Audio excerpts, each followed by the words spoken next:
G'day and welcome to another episode of Kiwi Car Life. And unfortunately the Auckland weather has very much let the team down again. I've been very much unlucky with these Auckland trips that I've done. Almost every single one it's been absolutely pouring down with rain, but regardless we shall press on with this, a 2008 BMW 130i. While I've owned a very large number of Hondas and am in general a Japanese car fan, I've always had a soft spot for BMWs. I used to have a Z4 and I currently have a 740i project car. But one day I'm confident that I'm going to own a manual one of these, and with this one being an LCI and the M Sport trim with the more aggressive front and rear bumpers, the side skirts, the bigger 18-inch wheels and the updated headlights and taillights with the little boot spoiler, I think that these cars, even though they were a little ugly when they came out, I think they've aged very well. The engine is an N52 B30, a 3-litre straight six, which for a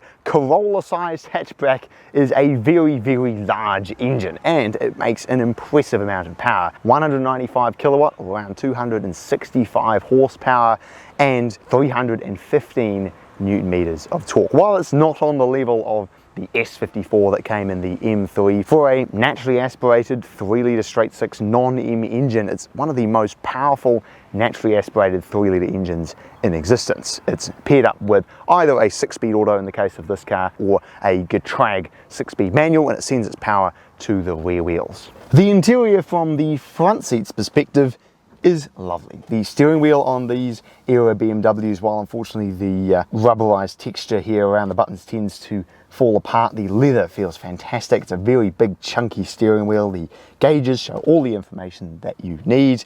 The iDrive system on these earlier ones isn't the best, but if you can find a very last model of these, like a 2009 or 2010 that has the facelift iDrive, it's actually a really good infotainment system. While it's very boring, I suppose, it's just sort of black, grey and silver, everything is put together reasonably well. The climate control feels nice, paddle shifters, all the indicators and wipers feel good, same with the shift knob. The seats are very comfortable, visibility is excellent, and because it's kind of that smaller hatchback, it just feels like such a nimble little car. The only disadvantage with these is the back seats are completely useless and the boot isn't particularly big either, but I suppose these 1 Series have always been a kind of form over function car, shall we say. Driving the BMW 130i. The first thing that I love about this is the gear ratios, just like with my Z4. Are perfect. They're so short, so the car just responds when you put your foot down. You're not waiting for the car to chug through really ridiculously long gears. And the handling of this era BMWs are absolutely fantastic. Oh, the gear ratios are perfect, man. On these short little straights, look, just 4, 5, 6. And the transmission is rock solid. It feels like a manual because it's so locks the torque converter. It's engaging to use as soon as you come off the throttle. The car's just slowing down straight away. Handling is so nice. Oh, I like this a lot, man. This is alarmingly good. And yet, you know, you just cruise along 50 k's an hour. It's smooth, it rides well, but it feels sporty.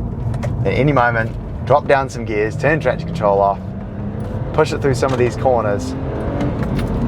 The grip is excellent. Steering feel is so good. I just feel like I know exactly what the front end is doing. Oh, this is a cracking car to drive, man. Wow. One of these with a manual. Could you imagine just down the gears, into third, into second. Oh, that would be just joyous to drive. And now, thanks to the magic of time, editing, and a beard, I can show you how joyous a manual 130i BMW is, because I bought one. It's been a month since I drove that automatic one up in Auckland, and I thought it was the best sub 10 grand car I have ever driven, and so I bought a manual one for myself. I'm very sorry, the Accord Euro is no longer the best 10 grand car to buy. This is. It is absolutely stunning. Sure, it probably won't be as reliable as my Accords, and it doesn't tend to hold up as well over time. The headline is sagging, the steering wheel's peeling, but in every other regard, it's got a better sounding exhaust, it has more torque, more power, the transmission feels just as good, but it's rear wheel drive, so you can hang the back end out when you want to, and it is just blistering.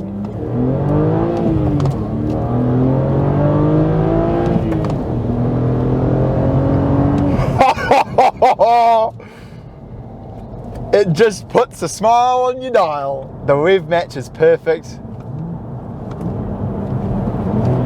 Look at that.